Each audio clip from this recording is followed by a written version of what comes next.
Lideramos el camino de la opinión pública y buscamos que la cultura del debate alcance consensos y soluciones a los problemas de nuestro país.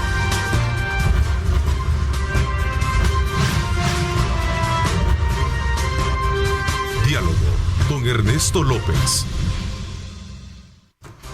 6 de la mañana con 32 minutos. Qué placer enorme estar con ustedes. Gracias por estar, como siempre, desde muy tempranas horas de la mañana con nuestra señal.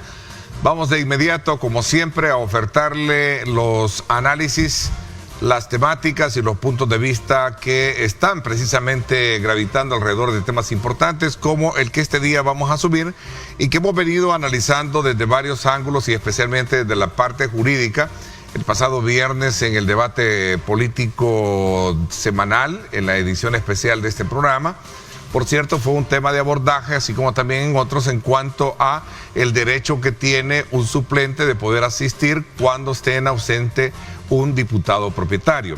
Este es el caso muy específico del diputado del partido Arena, Guillermo Portillo, que el pasado jueves, a propósito, renunció a la militancia del partido, pero que a criterio de él ya no se le ha permitido asumir el derecho de poder estar representando en su calidad de diputado suplente, ¿verdad?, a la población que le dio el voto como un derecho adquirido en elección popular y que se le ha negado por precisamente no confrontar con algunos aspectos directamente con el Ejecutivo, como el resto de la bancada, en este caso de Arena, ha venido haciendo y jugando un papel de cara a la oposición. Estos son los elementos claves que determinan precisamente un poco la generalidad y la concentración del debate frente a esta situación.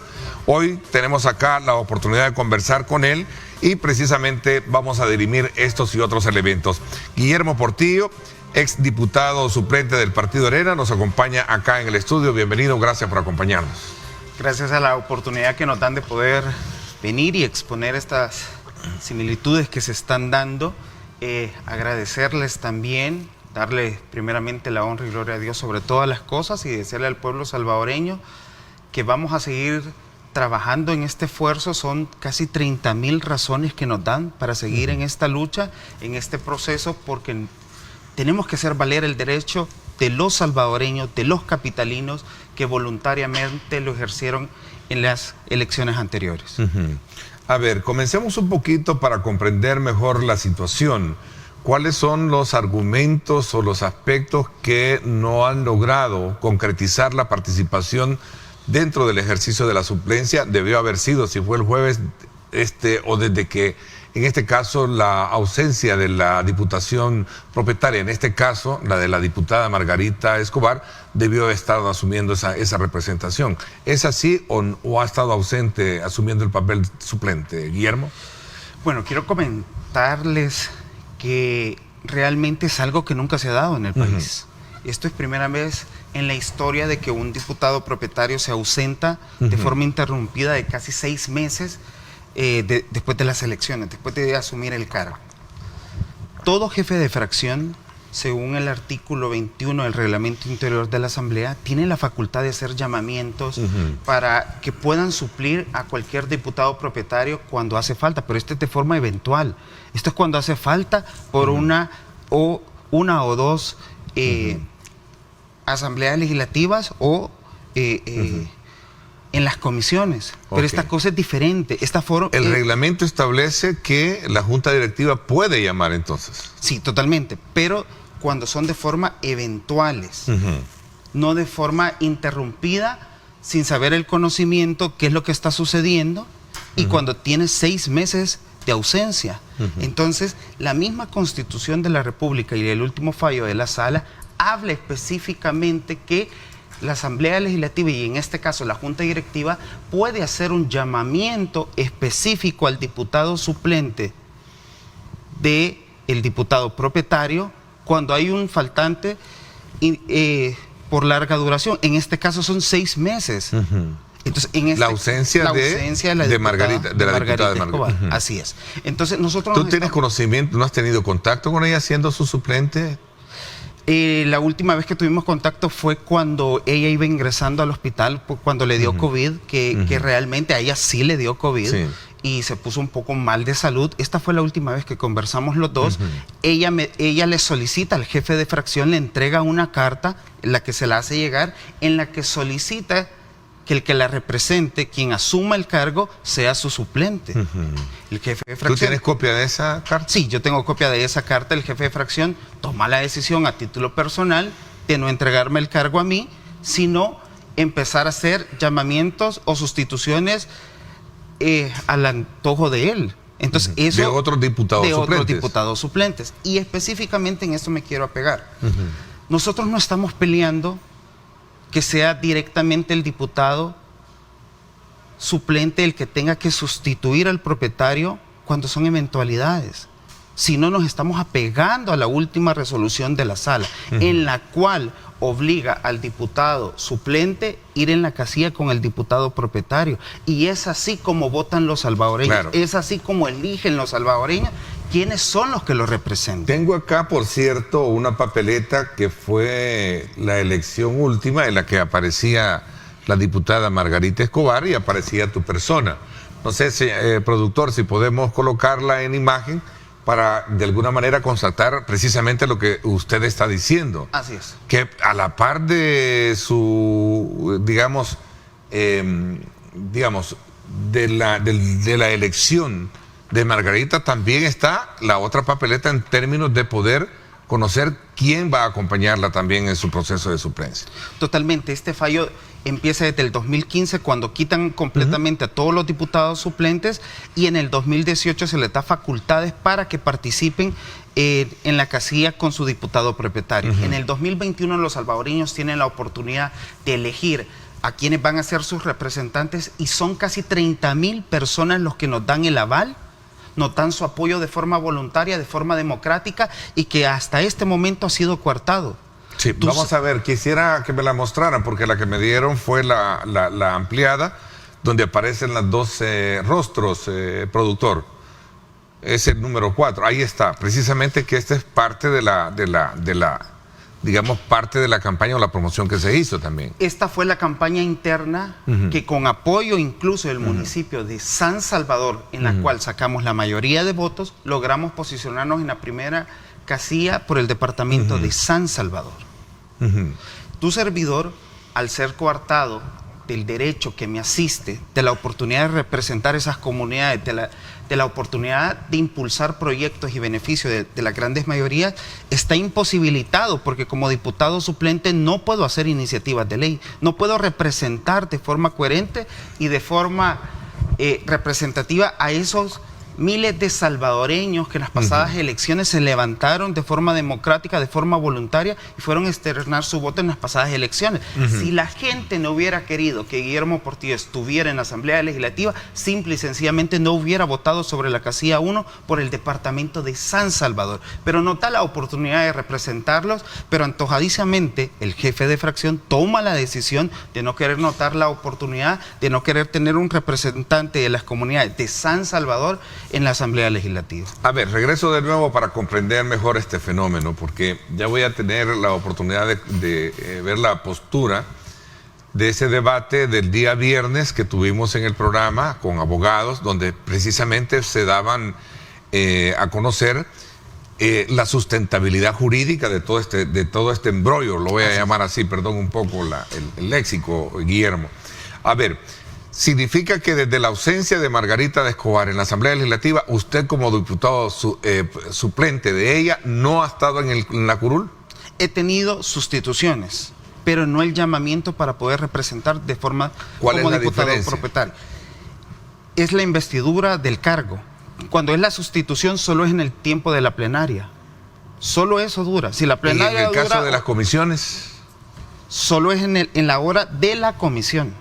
Cuando tú te invistes con el llamamiento es por todo el tiempo, son todos los días. Lo que no ha habido es una oficialidad para decir, bueno, mira, ante su ausencia usted la va a representar aquí en la China. Yo no puedo proponer a los jóvenes de la comunidad de Las Rocas, del Distrito 5 de San Salvador, y proponer que venga y se cree un centro de cómputo en su comunidad. No puedo porque no me dan las posibilidades. No soy diputado propietario en ese sentido. Paralelo a eso, hay una, digamos, como ciertas potestades que son las que no le facultan de alguna manera representar de hecho y derecho a sus electores. Como el caso de ejemplo que está poniendo. Así es. Entonces, esto es lo que nosotros estamos luchando. Nosotros queremos representar a quienes nos votaron. Yo no puedo defraudar a don Francisco Pacas de la comunidad Minerva porque simplemente el jefe de fracción no da la oportunidad. Él se levantó de forma voluntaria y fue a externar su derecho constitucional de elegir quiénes van a ser sus representantes.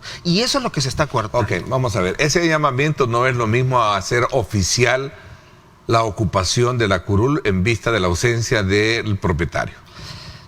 Tomar el cargo o tener un llamamiento sí le da la potestad como un diputado propietario. Tener la sustitución solo es en el tiempo que dure la plenaria. Entonces usted está sustituyendo, no está haciendo llamada. Y lo sustituyo una vez cada 3 semanas. ¿A quién le compete más allá que no es la junta directiva en este caso o es el partido que designa directamente, la fracción para ser más específico?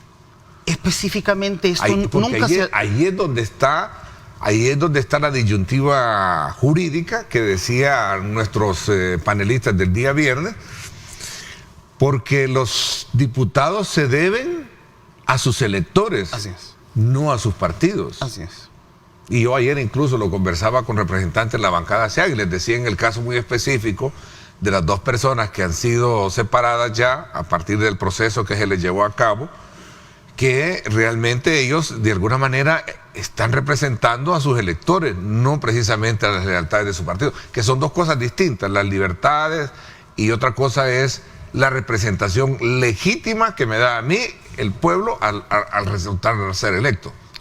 Este caso es especial, este caso nunca se ha dado en el país que un diputado propietario abandone el curul y de forma interrumpida. Sí le da facultades, como lo volví a decir, el reglamento interno, pero cuando son de forma eventuales. Claro. Cuando se le quedó al carro al diputado propietario y no puede asistir a la asamblea. Cuando un diputado propietario no quiere votar por cierta propuesta de ley o quiere negarse a cierta propuesta de ley, llaman a cualquier suplente para que llegue y asista y pueda votar.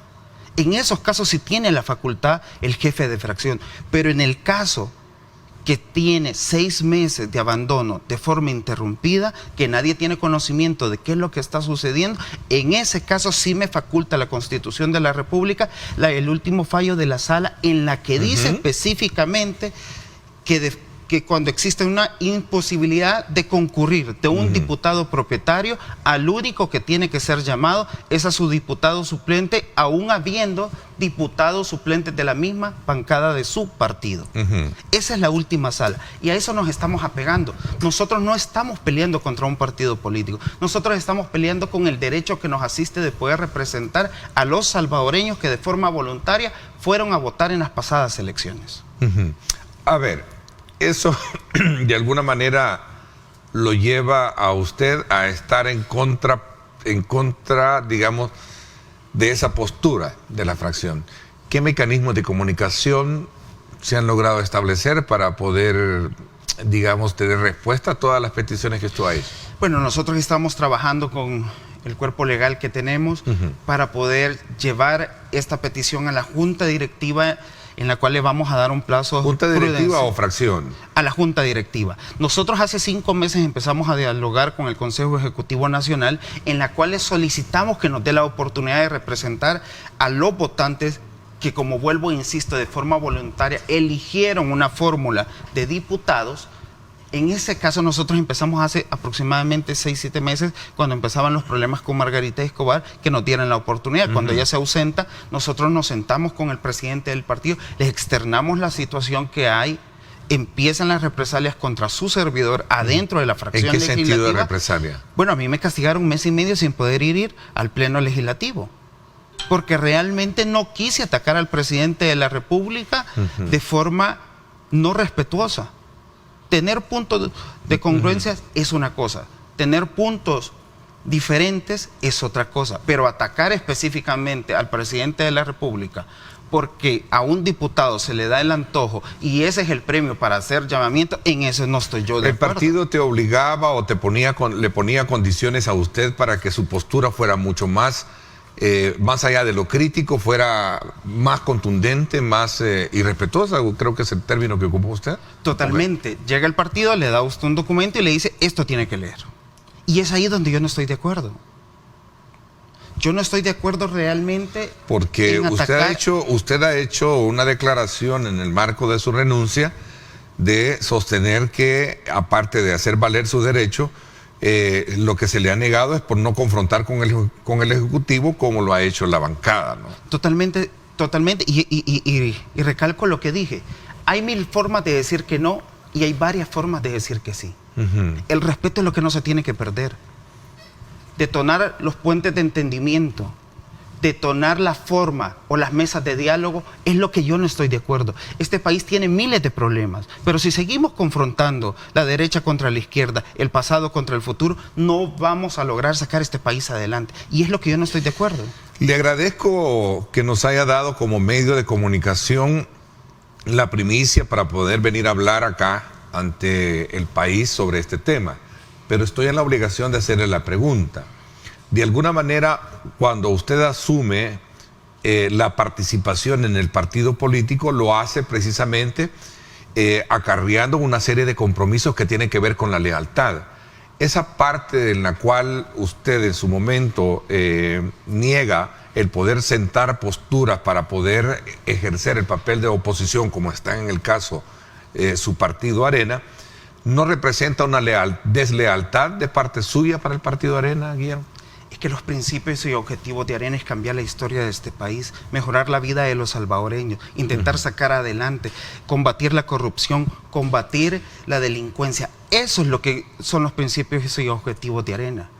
Mi deslealtad no es con el pueblo salvadoreño, no es con los miles de salvadoreños que salieron a votar. Por ellos estoy luchando, por eso estoy pidiendo que no exista un fraude electoral en el cual los salvadoreños salieron de forma voluntaria a votar en las pasadas elecciones. Por eso estoy aquí con toda el orgullo, con toda la disposición de llegar hasta lo último, porque los salvadoreños tienen que valer su derecho a la representatividad que ellos de forma voluntaria, insisto, de forma voluntaria, fueron a elegir en las pasadas elecciones.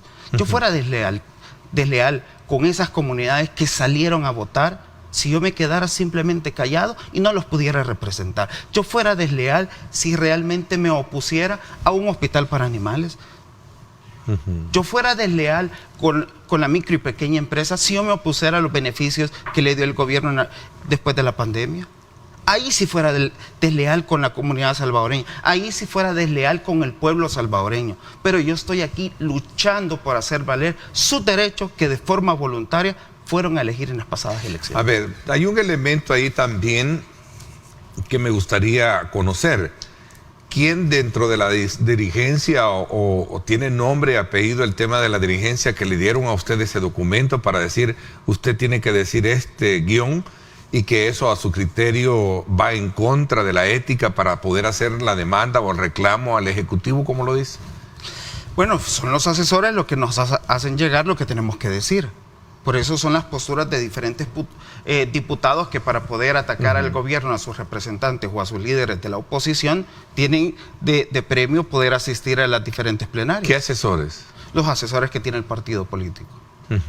En este caso en la Asamblea Legislativa. En la Asamblea Legislativa. ¿Y quiénes son esos asesores? Son los que tiene el partido político. No quisiera entrar en nombre de quiénes son, porque no son ellos los culpables. Ellos cumplen una misión, como tú te recuerdas, un asistente que se metió en un problema jurídico, legal, al haber entrado a la asamblea en la plenaria y poder sacar unos documentos de los curules. Él lo que estaba haciendo es acatar una orden que se le había dado el jefe de fracción. Él no fue antojadizo que llegó y fue a arrancar esos documentos de los curules. Él acató una orden y hoy por hoy la persona está despedida. Entonces no quisiera entrar en ese dilema de los nombres, porque ellos cumplen una orden específica que se le da. Guillermo Portillo se siente con el derecho legítimo y legal de poder representar en la curul ante la ausencia de Margarita Escobar. Son casi 30,000 razones las que me dan el derecho la que me exigen que luche por este curul, la que me exigen poderlos representar en esa asamblea legislativa, la que me exige poder hacer iniciativas de ley que realmente cambien y transformen la historia de los salvadoreños, de las mujeres de esas comunidades, de los representantes de los mercados. Te quiero decir algo. Yo quiero trabajar realmente por las grandes mayorías. Y te hicieron una pregunta. ¿Tú conoces por lo menos 5 propuestas que ha hecho el partido Alianza Republicana Nacionalista en esta legislatura? Voy a trasladar, ante la pregunta que me haces, te la voy a dar con otra pregunta, que esa es una mala educación. Bueno, pero el entrevistado no soy yo, ¿eh? Entiendo tu razón de... Estoy practicando, sí, estoy practicando. Estoy entendiendo un poco. A ver, a tu criterio, el papel y el rol que está jugando como oposición, ¿no es el correcto el Partido Arena? Es que no es oponerse a todo que vamos a transformar la historia. Es proponiendo, es trabajando. No es correcto, pregunté, ¿no es correcto el papel que está haciendo actualmente? No, para nada. ¿Qué tipo de papel está jugando Arena entonces? De oponerse a todo, hacer quedar mal al gobierno, criticar todo lo que se hace para sacar adeptos políticos.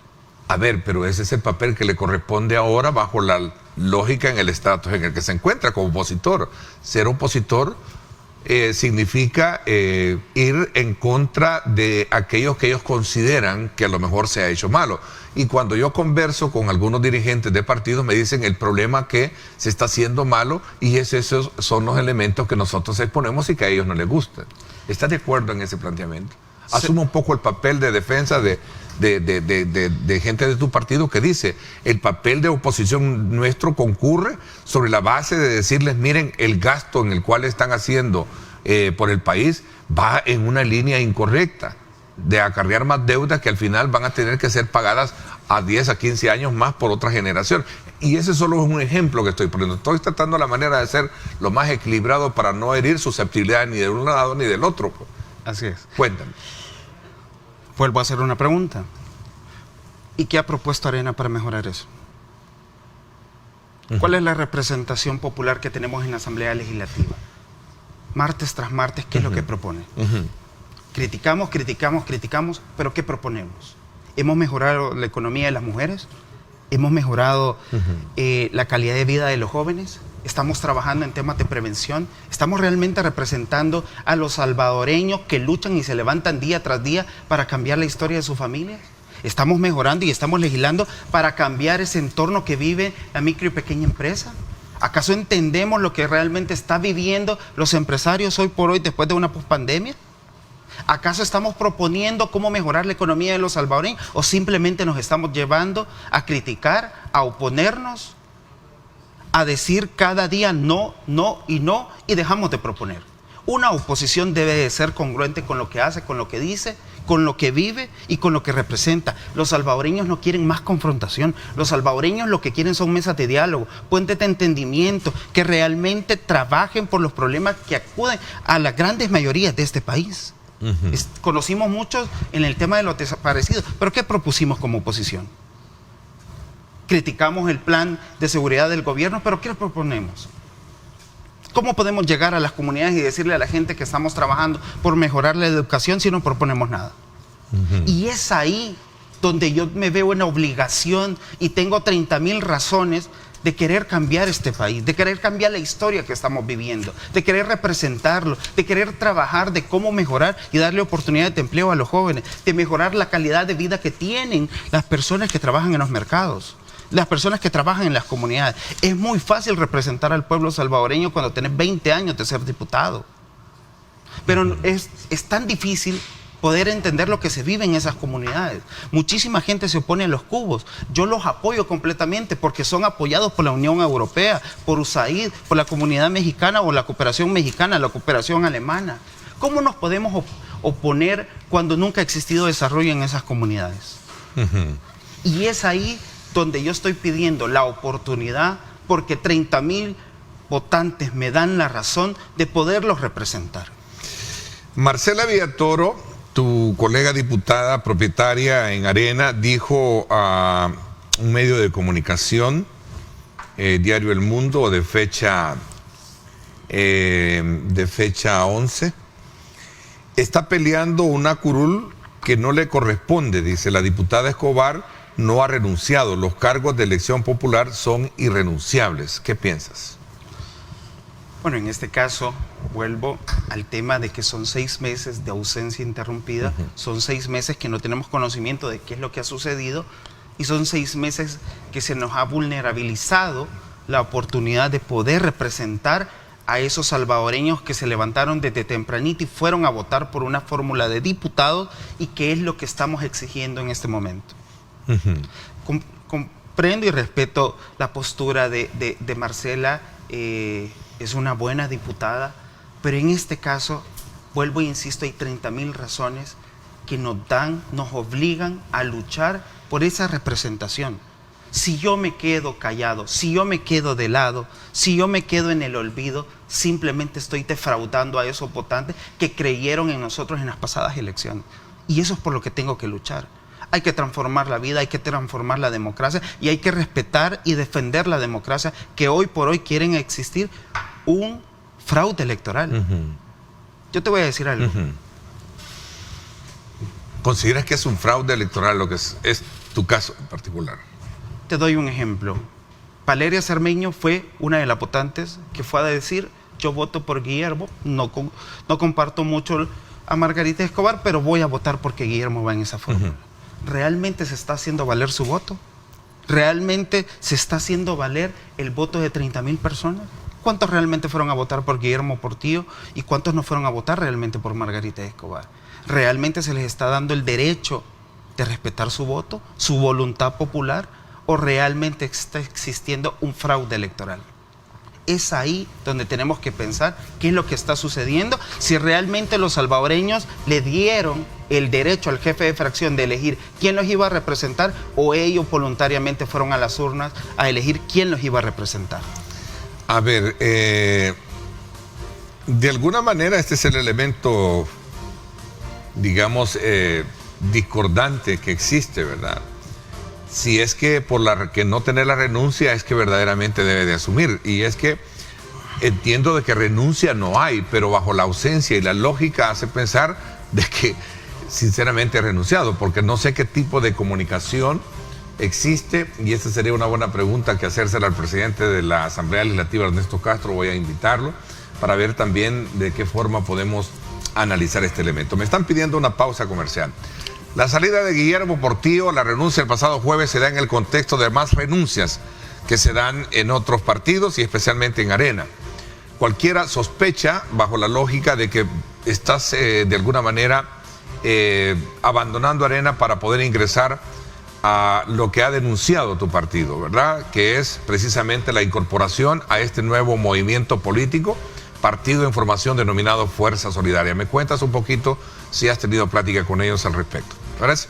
Vamos a la pausa.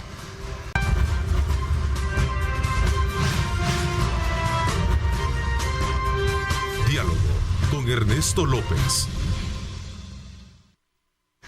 Bueno, gracias nuevamente por estar con nosotros, porque usted muy bien lo sabe, ¿verdad? Ahí está rico café para que todas las mañanas usted pueda disfrutarlo de manera muy sabroso.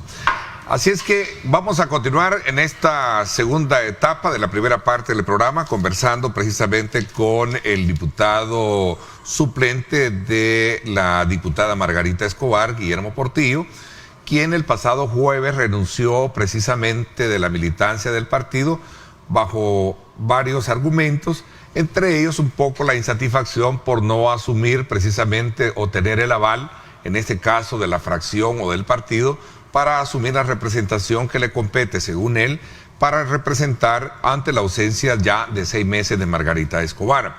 Un punto que ha generado dilema, debate, precisamente por ciertos elementos de juicio que han sido emitidos en el pasado por sentencias de la Sala de lo Constitucional y por otros elementos que ya hemos abordado en esta primera etapa. A ver, pero para poder ir un poco cerrando la brecha de la conversación que hemos tenido esta mañana, y que agradezco la primicia que nos das como medio de comunicación por la confianza para poder venir a hablar sobre estos temas, quisiera de alguna manera comprender mejor tu renuncia, si es producto de eso o es que verdaderamente tú piensas militar, aunque la ley no lo permite, ¿verdad? Y ahí hay un hilo que todavía deja entrever de que podrían verse en los próximos días, tenerse un decreto digamos, transitorio para acomodar a muchos que han renunciado de partidos como el que tú perteneces. Pregunto, ¿sales del partido por qué razón? ¿Te incorporas al movimiento Fuerza Solidaria? No, quiero dejar categóricamente que no estoy ingresando a Fuerza Solidaria, ni a ningún partido actual, ni a ningún partido en construcción. Tanto los líderes que han renunciado, hoy por hoy nos están pidiendo que nos reunamos para ver qué decisión podemos tomar como bloque, porque es la representación popular la que nosotros tenemos. Es la representación de miles de salvadoreños que el derecho nos asiste de poder organizarnos y tal vez en un futuro lanzar una nueva opción política que realmente pueda, primero, respetar la democracia, segundo, sus militantes, tercero, sus líderes, y cuarto, que pueda entender los problemas de las grandes mayorías que hoy por hoy siguen atañando al pueblo salvadoreño. Pero categóricamente quiero dejar claro, yo no estoy ingresando a Fuerza Solidaria, ni a ningún partido en construcción, ni a ningún partido actual. ¿No has tenido actual. plática con ellos? Porque es curioso que en ese contexto también se genere precisamente tu renuncia, y sobre todo bajo los criterios mismos de que la dirigencia no escucha. Tengo acá algunos datos en particular en la cual tú haces referencia precisamente a los mismos argumentos por los cuales estarían en su momento otros renunciando. Pueden ser los mismos argumentos con diferente estilo. Por ejemplo, hace 6 meses no nos llaman a una reunión de fracción. Hace 6 meses no podemos reunirnos con el Consejo Ejecutivo Nacional. Hace 6 meses no nos convocan a ninguna reunión partidaria. Hace 6 meses nos dejaron de escuchar a los diputados suplentes para poder representar al pueblo salvadoreño. Eso es un abandono. Eso es una falta de respeto a los miles de salvadoreños que salieron a votar por esos representantes. Mis hechos, mis palabras, tienen posturas reales que están viviendo varios diputados, en las cuales puedo decir con toda propiedad que en los próximos días van a seguir las renuncias de más diputados porque no están de acuerdo con la forma de trabajar del jefe de fracción ni de la bancada legislativa. Este es un tema que yo he estado dándole seguimiento y de una manera muy puntual, haciendo las preguntas pertinentes de que cuáles son las razones que detienen. De hecho, a colegas tuyos, se lo decía Ricardo Godoy, se lo decía a Marcela, que estuvieron acá con este servidor, cuáles son las razones que están pasando y por las que en su momento la dirigencia no se pronuncia precisamente para poder darle respuesta a este tipo de situaciones. Cuando en su momento escuchamos voces como por ejemplo del jefe de fracción, el doctor René Portillo Cuadra, lo que él expresa es que todo el mundo tiene derecho, ¿verdad?, a tomar decisiones para poder estar o no estar al no sentirse cómodo dentro del partido. También todo el mundo tiene derecho a decir quién es el culpable del declive de Alianza Republicana Nacionalista. ¿Quién es el culpable? Pregunto. René Portillo Cuadra. Pero él es el jefe de fracción, no es el jefe de partido. Y es el culpable de llevar a Alianza Republicana Nacionalista a su muerte política, por la forma de cómo está conduciendo el partido. Él se ha secuestrado el partido, él tiene un confrontamiento con el Consejo Ejecutivo Nacional, él está exigiendo la renuncia de Eric Salguero, porque él quiso ser presidente de Arena, y las bases se lo negaron. Él se quiere ir a imponer, él quiere tomarse completamente el partido, así como se ha secuestrado pero eso ya es nuevo escucharlo y de manera muy contundente. Así él es jefe de fracción. Hace 7 meses él intentó que existieran elecciones internas. Y muchas bases se lo negaron. Muchas bases no recibió el apoyo. Incluso de varios diputados no recibió el apoyo. Y muchas bases sí me pidieron a mí que ingresara a una de las planillas que quería formalizarse para poder competir contra él en las elecciones que en ese momento se querían invitar a participar. Una de las partes de las represalias que yo viví fue por esa situación. Que las estructuras de Soyapango, las estructuras de Ilopango, las estructuras de Apopa le dijeran a él que al que querían que estuviera representándolo, a él en un próximo COENA era su servidor, es lo que a él le molestó. Nosotros tuvimos una reunión y una plática entre los dos en la cual él me externa completamente que yo estaba apoyando una planilla. Y por eso iba a tener represalias también. ¿Por qué asegurar que es él el responsable cuando hay una dirigencia de partido? Porque son dos cosas diferentes. Porque los diputados... La dirigencia a la fracción es una cosa, él es el jefe de fracción. Totalmente, y él es el que se ha secuestrado la fracción, y hay una división entre la fracción y el Consejo Ejecutivo Nacional. Las bases de Alianza Republicana Nacionalista, sus directores departamentales no están de acuerdo con René Portillo Cuadra, no lo están apoyando, por eso es que él no se ha tomado completamente. ¿Y el partido hasta este qué hace? Porque si en dado caso el partido ya hubiese denunciado lo que tú estás denunciando la semana pasada, él en un programa de televisión pide y exige la renuncia de Eric Salguero. ¿Con qué intención? ¿Por qué no respetar los tiempos? Hay una ley de partidos políticos que habla de cuánto va a durar el tiempo de la dirigencia. ¿Por qué no respetarla? ¿Por qué estar exigiendo la renuncia del presidente del partido?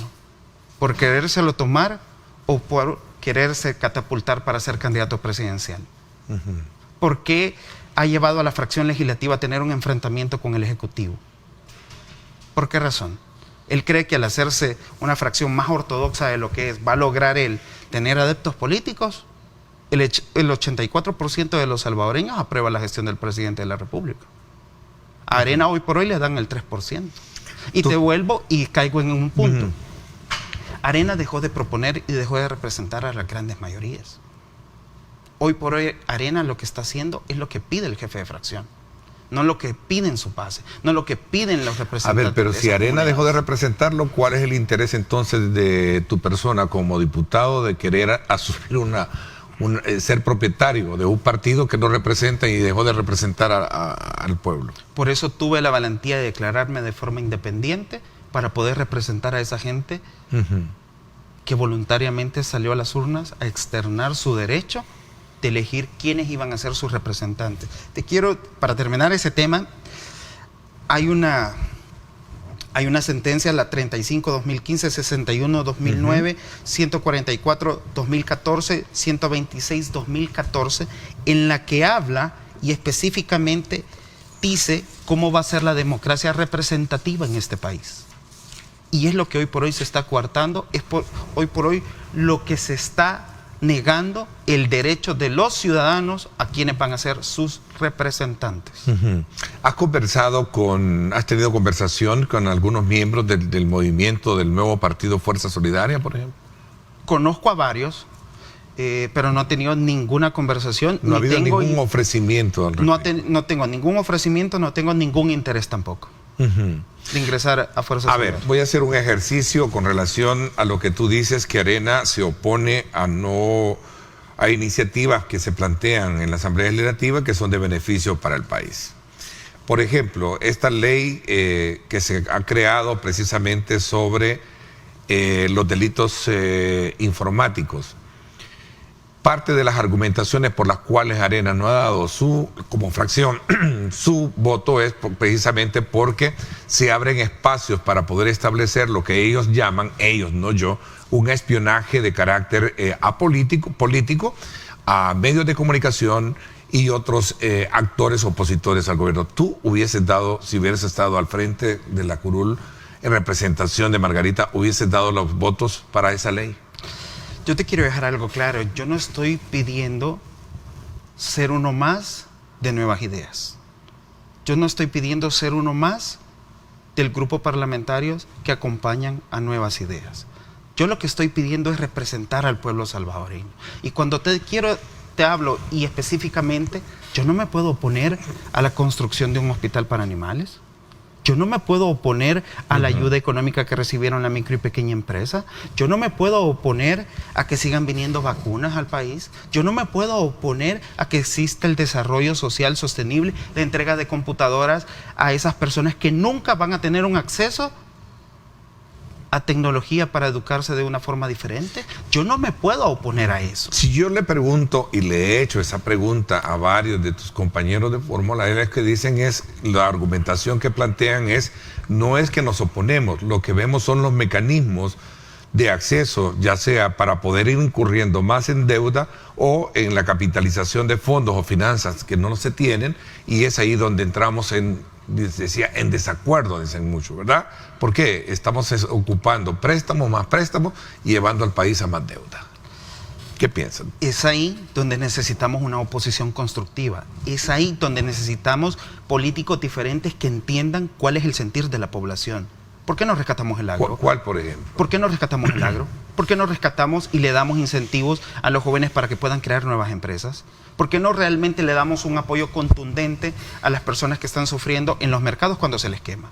¿Por qué no generamos empleo? ¿Por qué no proponemos y cambiamos la historia de este país? ¿Por qué no seguimos trabajando en temas de prevención que tanto nos está golpeando a los salvadoreños, los temas de inseguridad?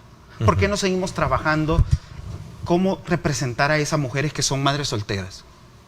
Es ahí donde yo pido la oportunidad de ser su representante, de seguir siendo un opositor del gobierno, por un opositor que realmente entienda la problemática de las grandes mayorías y que realmente el pueblo salvadoreño necesita un nuevo grupo político que represente a una oposición constructiva. Con esto no quiere decir que vamos a ser aliados del gobierno, no quiere decir que vamos a votar con el gobierno, quiere decir que vamos a discutir los temas, vamos a construir puentes de entendimiento, vamos a construir mesas de diálogo en la cual podemos llegar a puntos de congruencia y representar dignamente al pueblo salvadoreño. Quiero dejarle algo claro a la población. Los salvadoreños están cansados de la confrontación, están cansados del pasado y el presente, están cansados de derechas e izquierdas. Lo que ellos quieren es que se mejore la calidad de vida, que trabajemos en lo social, que trabajemos en la seguridad, que trabajemos en lo económico. Eso es lo que los salvadoreños nos piden. Ellos no quieren representantes políticos, ellos quieren soluciones a sus problemas reales. Y es ahí donde tiene que nacer una nueva fuerza de oposición que realmente cambie la historia de este país, que si el gobierno está mal, lo critique, se siente con él, mejore la propuesta, mejore la ley, porque bien o mal es el presidente de todos los salvadoreños, de opositores y gobierno central, de su partido y los demás partidos políticos.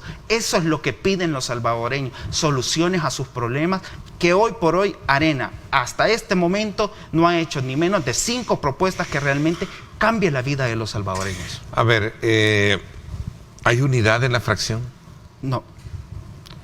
El día que yo iba a renunciar me habla una diputada llorando y me da pena decirlo, llorando, y me dice: Guillermo, yo me siento sola.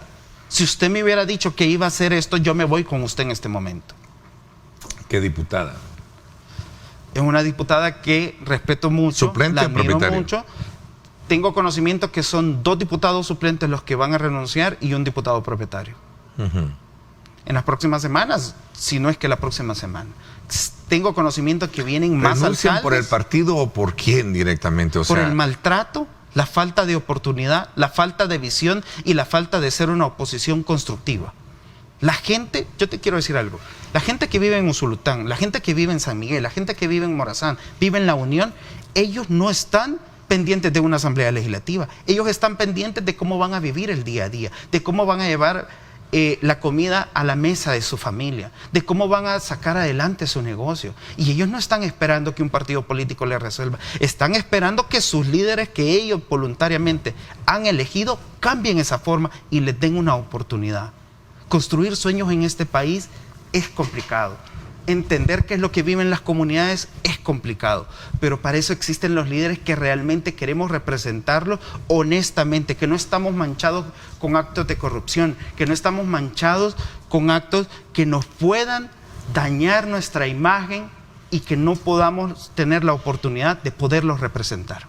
a ver, ya para ir un poco concluyendo con este elemento que sin duda alguna da paso para seguirlo tratando, ¿quién debe dirimir en esta situación? Si no hay, bajo la lógica de un reglamento que establezca con claridad si es competencia o no es competencia, si no es el partido al quien le corresponde designarlo al jefe de fracción o la junta directiva, la última instancia que veo y entiendo es la Corte Suprema de Justicia. ¿Sí? Totalmente, pero le vamos ¿Tú a has dar... recurrido a la Corte? Le vamos a dar la oportunidad en esta ocasión a la Junta Directiva de que pueda conocer el caso, escuchar nuestras propuestas, escuchar nuestra ¿No has conversado petición. con la Junta Directiva? No has tenido acceso a la Junta Directiva. Estamos trabajando con nuestros abogados para poder llevar esa propuesta, esa petición, porque son 30,000 salvadoreños que nos dan la oportunidad y el derecho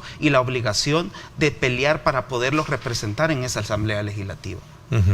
Si Dios nos da y el destino la oportunidad de poderlos representar, no van a tener un aliado del gobierno, van a tener un opositor constructivo, representativo y con conocimiento de causa de qué es lo que está dañando al pueblo salvadoreño, que hay que mejorar, que hay que cambiar y que hay que transformar. Ok, voy a hacer la última pausa y regreso con las conclusiones de tu caso.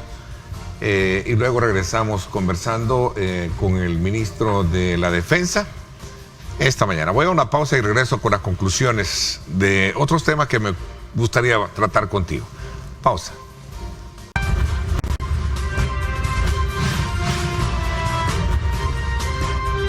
Diálogo con Ernesto López. 7 de la mañana con 22 minutos. En unos momentos ya estará con nosotros el ministro de la Defensa para poder conversar precisamente sobre este nuevo decomiso que se ha hecho por parte de la Fuerza Naval, una incautación de droga quizás la más lejana de nuestras costas en la historia. Así es que René Merino Monroy estará en cuestión de segundos. Vamos a ir cerrando un poquito esto. ¿Cuál es tu futuro político? Bueno, mi futuro político depende de la voluntad del pueblo salvadoreño. Si ellos quieren que sigamos en política, vamos a seguirlos representando, vamos a seguir en esta lucha. Y si existe la posibilidad de que construyamos un nuevo movimiento político, ahí vamos a estar con esas comunidades, con la gente que no se ha escuchado, con la gente que no se ha representado y con la gente que quiere cambiar la historia de este país. Quiero dejarte un mensaje que si nos siguen invitando y hay este café, vamos a seguir viniendo porque realmente está súper bueno. Bueno, es café rico Montaña. Gracias ahí por ese buen gesto de reconocerlo. Sí, aquí servimos buen café. Ahí está. Totalmente de acuerdo, estoy totalmente de acuerdo que es súper buen café. ¿Sobre qué base ahora, digamos, se replantea o debe replantearse, digamos, esta visión de renuncia que se está teniendo y ahora esta mañana que nos advierte que vienen 2 diputados suplentes y 1 propietario más? La única forma de cambiar la conducción o la respuesta de los diputados de Arena es que se acabe el maltrato, que se acabe coartarles la oportunidad de votar libremente por sus representantes, que se quite la negativa de que ellos puedan expresarse y representar a sus electores, a las grandes mayorías, que puedan trabajar para cambiar la historia del pueblo salvadoreño, de cambiar lo que realmente duele al pueblo, que es temas sociales, temas de seguridad, temas económicos, la falta de empleo. Cuando eso pase, los diputados estoy seguro que no van a renunciar. Pero hoy por hoy siguen el mismo trayecto, siguen el mismo plan. Y muchos de ellos, muchos de sus liderazgos están diciendo el que se quiera ir, que se vaya. El problema es que los que están pidiendo que se vayan son los que no ganaron las pasadas elecciones. Sufrieron una derrota contundente, incluso uno en el departamento de San Salvador, que habla y critica mucho las renuncias. Pero él realmente no representa al pueblo, él realmente no representa las bases. A él realmente el pueblo salvadoreño le dijo: no te queremos como representante, queremos a estas personas. Y es ahí donde el derecho nos asiste, donde la oportunidad de organizarnos se nos da, y vamos a evaluar cuál va a ser nuestro próximo movimiento político. No te ves en Fuerza Solidaria. No, para nada. Quiero dejar claro y lo vuelvo a recalcar, hoy por hoy no estoy ingresando a ningún partido actual ni a ningún partido en construcción. Seguimos trabajando con los que se han declarado independientes, vamos a tomar decisiones en los próximos días, y si la voluntad popular nos da para crear un nuevo movimiento político, ahí vamos a estar representando a los salvadoreños. Bueno, me cuentan que ya está acá por nuestros estudios el ministro de la Defensa. Quiero agradecerte el que nos hayas acompañado y hayas dado la oportunidad de conversar sobre ese tema en primicia y abrir un poco, digamos, ese abanico de interrogantes y de situaciones que hay, y que nos han permitido esta mañana, desde luego, pues, abrir ese análisis más allá de lo que podría ser las consideraciones planteadas, a ver la parte jurídica sobre este tipo de situaciones como tal. Gracias por habernos acompañado, bien. Gracias por darme la oportunidad de hablarle al pueblo salvadoreño. Muchísimas gracias y que Dios bendiga al pueblo salvadoreño. Gracias. Por mi parte, vámonos a la pausa, 7:27. Cuando regresemos, el ministro de la Defensa Nacional, vicealmirante René Francis Merino, con nosotros para ultimar detalles de las últimas acciones realizadas por la Fuerza Armada y especialmente la Fuerza Naval. Pausa.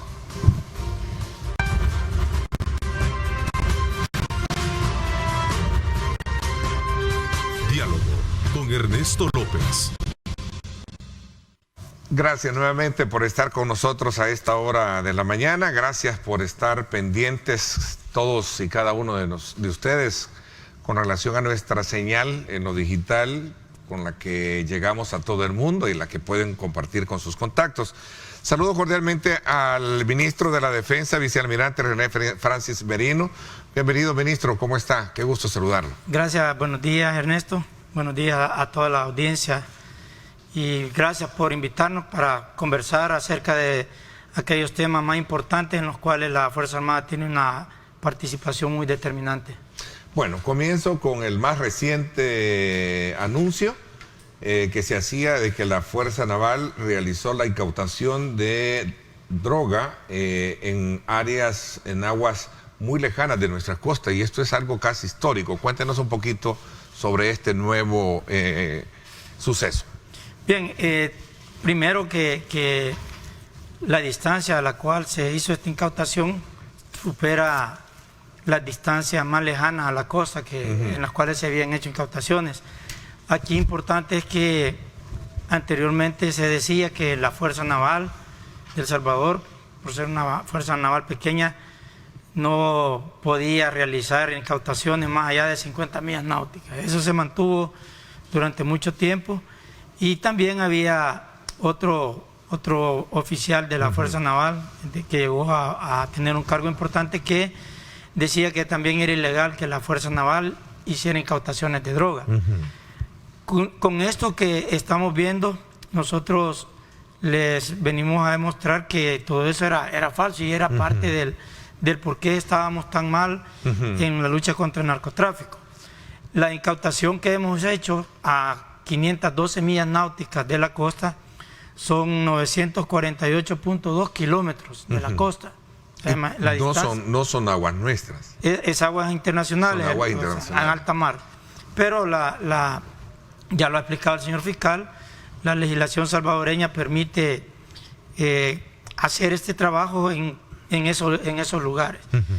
Y otro de los desafíos grandes es que se incautó en un LPB, un buque de bajo perfil, la droga, y también las condiciones que hay en este momento meteorológicas son bastante adversas. El viento allá es mucho más fuerte que acá, y todo eso viene a dificultar. Además, cuando nosotros le decimos de un LPB que ese buque no tiene de dónde amarrarlo, así por así, porque es el casco es cerrado, y todo eso dificulta más todo el proceso de la incautación hasta que los implicados estén puestos ante la justicia. Estas imágenes son... Sí, de esta incautación. Son de esta incautación. Sí. Como pueden ver ahí, hay 4 personas, 3 de origen colombiano y un ecuatoriano. Usted puede observar el LPB es un poquito más grande que el buque nuestro. El buque es de 21 metros de lora. No sé si voy a pecar de ignorante, pero me da la impresión que tiene como la figura de un mini submarino. Sí, a eso tienden. Sí. Okay. O sea que la siguiente clase de esas embarcaciones, que ya se le llaman semisumergibles, esos, a diferencia de que la tripulación viene en esa cabina que se puede ver en la popa, allá donde está el infante, el semisumergible viene totalmente hundido. Con la carga se sumerge más, porque ahí ya la carga estaba fuera del semisumergible y por eso se le ve parte de la superficie, pero de lo contrario viene más sumergido. Ok, la carga lo hace sumergirse. Exactamente, eso lo hace que se A que buen se hunda salvadoreño, como decimos, lo hunde más. se hunde más.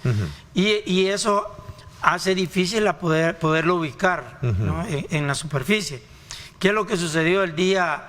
Eso fue el día domingo. El señor presidente hizo el anuncio hasta que se tenía más información más exacta y también que ya se tenían evidencias como esas fotografías de lo que había sucedido, pero la incautación fue el día domingo y sucedió que cuando los traficantes, narcotraficantes, advirtieron la presencia de las embarcaciones nuestras, comenzaron a hacer el jerison, que es botar la droga o sembrar la droga en el mar, para que cuando nosotros llegamos ya no se encuentra la droga en la embarcación, pero comenzamos a hacer el procedimiento de recuperar, primero ubicar y neutralizar la embarcación y de inmediato a recuperar la droga. La droga regada, digamos regada. Regada, dijéramos. Entonces, botada, ¿no? todo eso hace difícil la operación. Sumémosle a esto las condiciones de viento que están pasando en ese momento y por eso es que nosotros consideramos que es un éxito y esto hace que a nivel internacional la Fuerza Naval de El Salvador, específicamente en este caso la Fuerza de Tarea Naval Tridente, goce de un gran prestigio, de un gran reconocimiento por las condiciones en las cuales trabajamos. Usted ahí puede observar el porte del LPB con respecto a la embarcación nuestra. La embarcación es el barco donado por los Estados Unidos. Sí, ese es un buque... Quiero que coloquemos de nuevo la imagen, productor. Ese era un buque pesquero, era un pesquero que ellos nos entregaron y nosotros lo transformamos en un patrullero marítimo en la Fuerza Naval. El último que se donó el último no fue donación, sino que fue parte del costo del buque. Lo colocó 3.8 millones, puso Estados Unidos y nosotros pusimos 1.9 ¿Y ese no está operando? Sí, está operando también, ese es el PM-15. Ese es. Sí, ese también. Es un poquito más moderno en términos de tecnología. Tiene más tecnología, son características distintas, porque este tiene más velocidad, pero consume más combustible, entonces le da menos autonomía que el PM-14, que es más lento, pero tiene más autonomía porque consume menos combustible. Entonces, cuando yo le hacía en un principio la mención que mencionaban, que decían, valga la redundancia, que no se podía ir más allá de 50 millas, lo que había ahí era una falta de conocimiento del empleo de los medios navales, porque usted ve acá que nosotros combinamos el buque madre con las lanchas que lanzamos para poder interceptar, porque de lo contrario no podríamos ubicar las embarcaciones. Usted me está dando respuesta a la pregunta que precisamente le iba a hacer. Bueno, aguas internacionales. ¿Qué hacemos en aguas internacionales? Porque nosotros tenemos convenios firmados, ¿no? Convenios relacionados a la salud, a la lucha contra el narcotráfico y otros tratados internacionales que le permiten a El Salvador poder colaborar con la comunidad internacional. Aquí, por ejemplo, lo que se previene, hay varias cosas que se previenen. Una de ellas es la salud, porque la droga obviamente afecta de manera directa a la salud. Y hay varios aspectos que se consideran y le permiten que nosotros podamos estar realizando este tipo de operaciones en alta mar. Sí, porque concurriendo un poco a ese criterio, bueno, si estamos de alguna manera en costas más allá lejanas de lo nuestro, ¿qué significa? ¿Descuidamos por andar allá las nuestras o siempre se mantienen estos controles? No, aquí hay, por ejemplo, como escalonamiento de medios también. Por ejemplo, el buque del PM-14, que es el que estaba navegando más cercano, dijéramos, al lugar del evento, él continúa con sus operaciones y ahora va a llegar el PM-13 a hacer el relevo porque tenemos nosotros que hacer la cadena de custodia, ¿ya? Para que todo el proceso finalice de manera exitosa. nosotros tenemos que cumplir con las exigencias, con todo aquello que nos dice Fiscalía que se debe de cumplir para que el proceso finalice de manera exitosa, que es entregarle a las autoridades las evidencias y todo tal como se encontró. Entonces, esa droga con las personas y todos los demás cosas que hemos encontrado, se le tienen que entregar a la autoridad para que la entidad la presente ante los jueces y se continúe todo el proceso.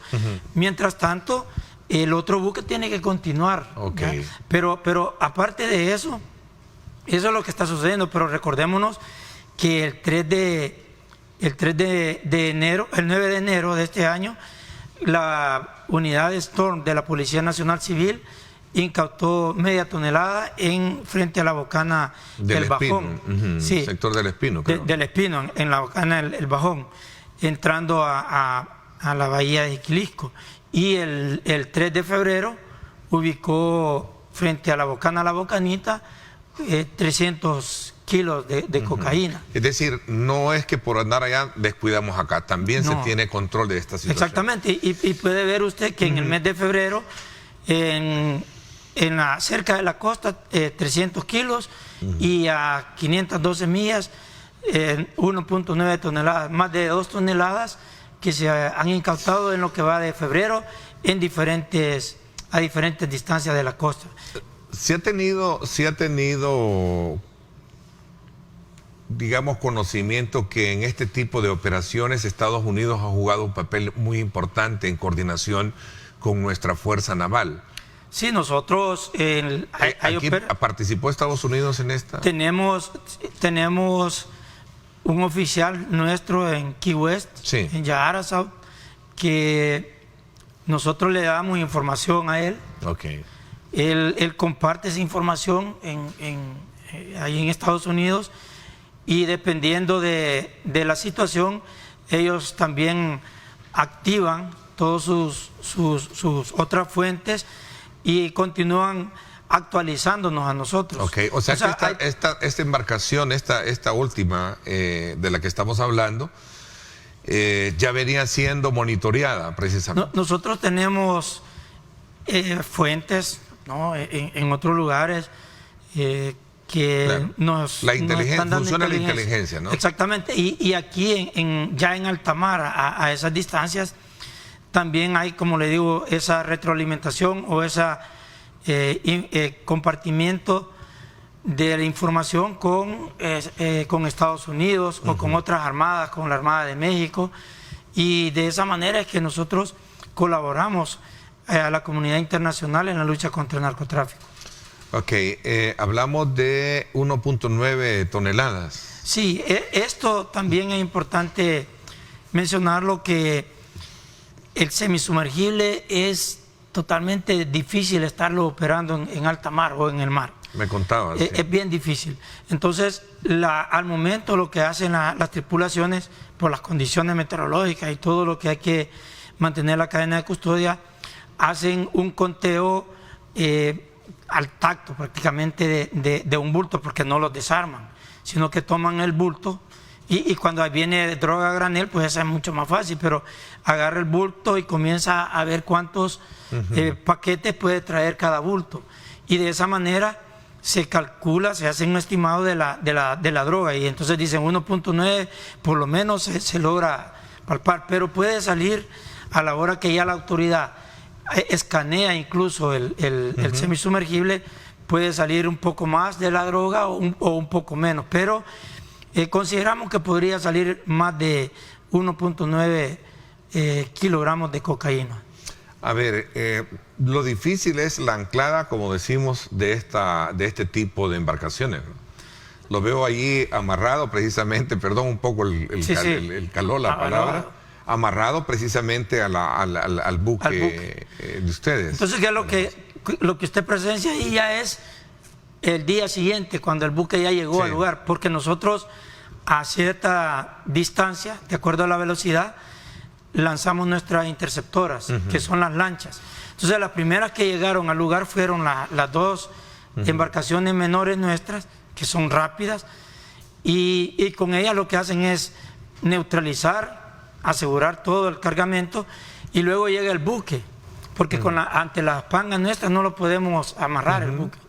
Llega ya el buque grande y ahí vienen los buzos nuestros que se meten al agua para poder hacer las bozas y amarrarlo al buque. Reconociendo de que cualquiera puede creer que son aguas mansas, son oleajes adentro, no, es un oleaje fuerte. Sí, y usted ve la forma que tiene, entonces se meten al agua los marinos, se van bajo el semisumergible y pasan las líneas, hacen las bozas para luego amarrarlo. En este caso, por las condiciones meteorológicas, se ha amarrado al buque, pero ya nosotros hemos estado dando adiestramiento para que también puedan operar nuestros marinos estos semisumergibles y puedan llegar más rápido a tierra. Pero en este caso, incluso el día de ayer pararon marcha por las condiciones del viento y venían a 3 nudos. Entonces, cuando cambien las condiciones va a poder avanzar un poco más.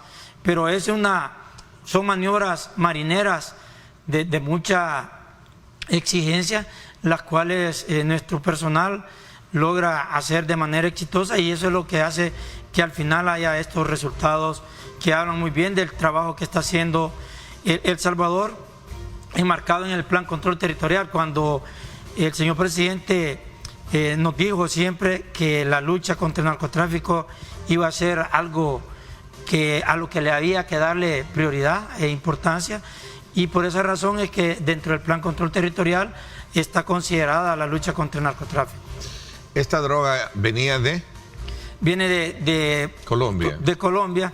Todavía no tenemos el dato ¿Colombia exacto. participa en este grado de operatividad, me decía? Sí, o sea, de la inteligencia. Colombia, Ecuador, pero esa información, esos datos exactos, los vamos a saber cuando las personas ya sean entrevistados por las autoridades de acá de El Salvador, las autoridades competentes para eso. Porque hay quienes, digamos así, se quieren abrogar el derecho del golpe que se le da en este caso a la narcoactividad, diciendo que la vez anterior se conoció de que también Colombia había dicho que la droga que se había captado era producto de la inteligencia de ellos, y estábamos en esa disyuntiva. Sí, mire, nosotros al nivel que yo estoy acá en este momento, nosotros estamos en el nivel operacional, o sea, estamos hablando de las operaciones.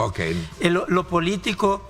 no, digo yo en términos de quien se quiere echar la corona, de que eso, de todo eso. Pero nosotros somos bien humildes en ese sentido, en decirle que para tener este nivel de operatividad, obviamente nosotros en determinados momentos también recibimos apoyo de adiestramiento de parte de Estados Unidos. Tenemos una muy buena relación mil to mil con Estados Unidos. También nosotros les compartimos nuestras experiencias, y como le digo, El Salvador es parte del convenio. Ustedes pueden saber que en Comalapa hay un CSL, que es una estación de Estados Unidos donde están los de monitoreo, y todo eso lo compartimos. Pero esto que yo le estoy narrando es lo que hacen nuestros marinos, o sea, ellos son los que hacen esto, y si ellos no estuvieran en ese lugar, no se podría incautar esta droga, porque no se podría incautar, y si no, pues la incautaran otras armadas. Así es que yo en este momento estoy hablando y resaltando el trabajo excelente que hacen nuestros marinos enmarcado en el Plan Control Territorial, cuánto combustible se consume para estar en eso, y todo eso es parte del aporte que hace el gobierno de El Salvador, liderado por el señor presidente Nayib Bukele, a la comunidad internacional. Ok, voy a la pausa. Me parece aclarado todos los puntos que hemos hablado sobre esto. Me gustaría conocer también el papel y el rol de cara a este año sobre el acompañamiento del Plan Control Territorial en nuestro medio. Hablamos de este tema cuando regresemos. 7:47 minutos. Gracias por estar con nosotros.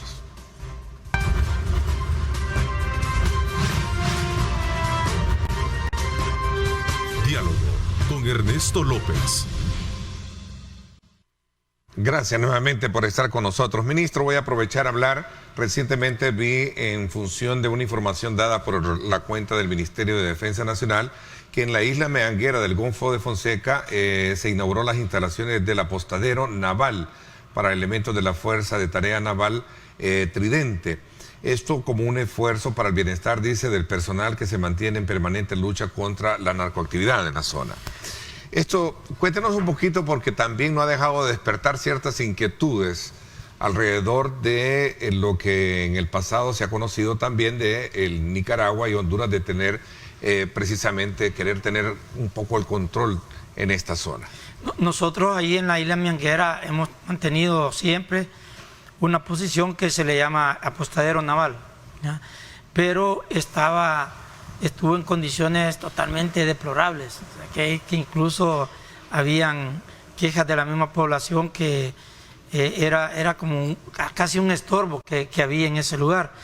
Y viendo también todas las incautaciones de drogas, toda la droga que se conocía, que circula en el Golfo de Fonseca, comenzamos con la llegada del señor presidente Nayib Bukele, comenzamos a planificar, generar allí una posición de la Tridente, y se comenzó a trabajar esa instalación que entregamos, ya moderna, con condiciones apropiadas.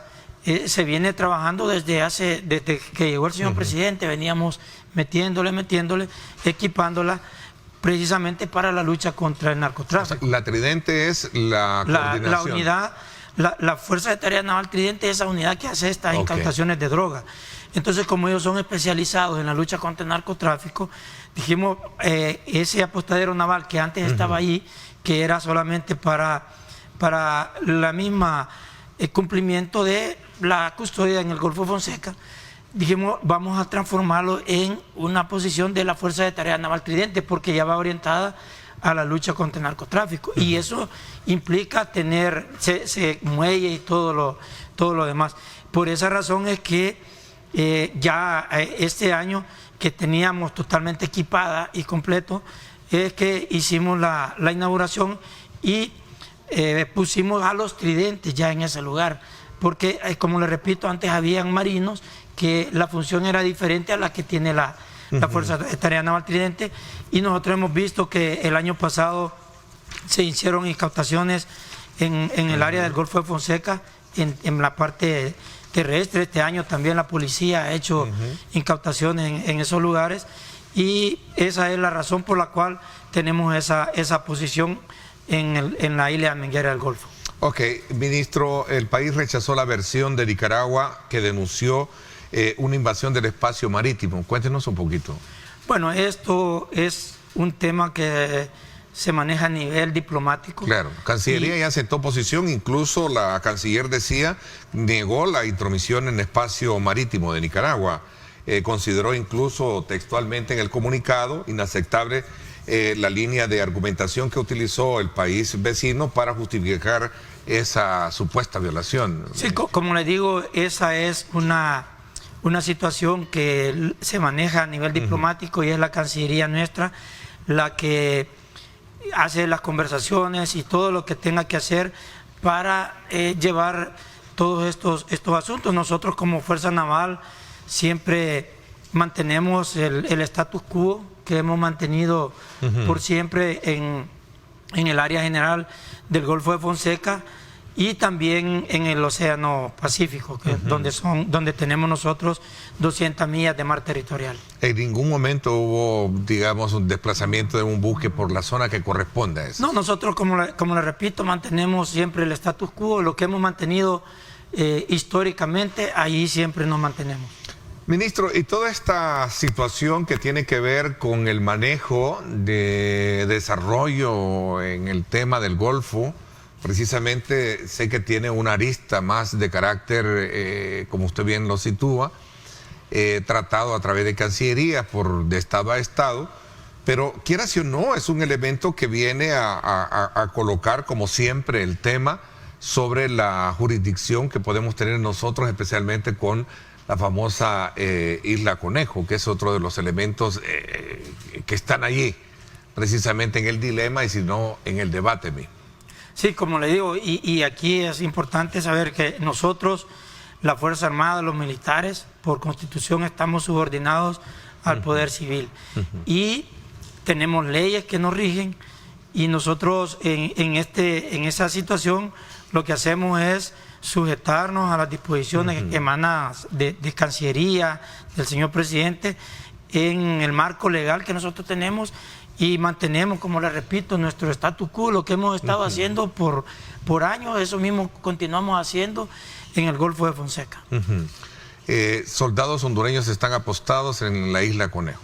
Sí, lo que se sabe, nosotros decimos, la isla Conejo es una isla salvadoreña ocupada ilegalmente por Honduras. Eso es la postura de la Cancillería, y nosotros simple y sencillamente seguimos manteniendo, como les repito, nuestros patrullajes de acuerdo a lo que hemos hecho históricamente. Ok. Ministro, el plan control territorial, el acceso a la delincuencia y algunos hechos también que hemos conocido, especialmente el fin de semana, que ha habido un disparo de algunos asesinatos. Cuéntenos un poquito qué está pasando. Como Fuerza Armada, seguimos apoyando a la Policía Nacional Civil en la lucha contra la delincuencia. Mantenemos siempre los apoyos de diferentes formas, pero en cuanto a el conteo de la situación o la evaluación del plan control territorial, uno de los más importantes es la cantidad de homicidios, ¿no?, que se cometen. Es bien triste, es bien doloroso cuando uno habla de números, porque cualquier número de que hablemos, en este caso, son vidas humanas, claro, son personas las que han fallecido, pero al final pues es parte de la naturaleza humana, donde hay violencia. Y lo que les puedo decir es que el año pasado fue el año, dijéramos, más seguro en lo que tiene la historia reciente del país. Se terminó con respecto al año 2020 con 201 homicidios menos con respecto al 2020. Ahora, ¿qué es lo que va en este año? En este año, a este día, desde el 1 de enero al 14 de febrero, si lo comparamos con ese mismo periodo del año pasado, llevamos 53 homicidios menos. Y en lo que va del mes de febrero, hasta el día de ayer, del mismo periodo del año pasado, del 1 de febrero al 14 de febrero del año pasado, comparado con ese mismo periodo de este año, llevamos 25 homicidios menos. Eso quiere decir que van 53 homicidios menos en lo que va desde el 1 de enero al 14 de febrero, comparado con el año pasado, que fue el año mejor, más seguro, dijéramos. Entonces, cuando nosotros vemos que hay algún homicidio, nosotros observamos que hay páginas o hay personas que se dedican a multiplicar eso, es decir, como que son cifras grandes. Ahora, como les repito, para nosotros es doloroso y es satisfactorio saber que cada día que pasa vamos mejorando esas cifras, vamos reduciendo, vamos haciendo que ese dolor vaya siendo más pequeño, que el objetivo es pues que eso desaparezca. Pero al evaluar las cifras nuestras con periodos anteriores, con gobiernos anteriores, es abismal la diferencia que hay, y todavía, si nosotros vamos comparando el trabajo anterior que nosotros mismos vamos haciendo, lo vamos mejorando, no solamente en la reducción de homicidios, sino que en otro tipo de delitos también que se cometen. Y otro bien importante es la lucha contra el narcotráfico, que vamos mejorando. El año pasado incautamos 11.8 toneladas de diferentes drogas. Ahora ya llevamos 2.9 toneladas de diferentes drogas, que si lo comparamos con este mismo periodo del año pasado, ya hicimos más incautaciones que las que habíamos hecho en este mismo periodo del año pasado. Apenas, ¿qué? Mes y medio. Año, sí. Bueno, ministro, el tiempo se me fue. Le agradezco mucho que nos haya puesto al tanto, ¿verdad?, sobre el trabajo que ha desarrollado la Fuerza Naval, y particularmente también en el abordaje de estos temas importantes que era necesario conocerlos desde la perspectiva de cómo se está llevando a cabo el plan control territorial y esto que también tiene que ver con las aguas en el Golfo de Fonseca. Le agradezco muchísimo, como siempre, que nos acompañe. Gracias a usted por darnos la oportunidad, y a toda la audiencia que se interesa estos temas, y obviamente por eso que hacen esas preguntas, y decirles que estamos siempre acá para poderles informar la realidad de lo que hacemos y de lo que está sucediendo en nuestro país. Gracias. Por mi parte, esto es todo por hoy. Desde luego, arriba vigente con lo mejor en cuestión de segundos. Gracias, pásenla bien y como siempre recuerden lo más importante, amar a Dios sobre todas las cosas. Lideramos el camino de la opinión pública y buscamos que la cultura del debate alcance consensos y soluciones a los problemas de nuestro país.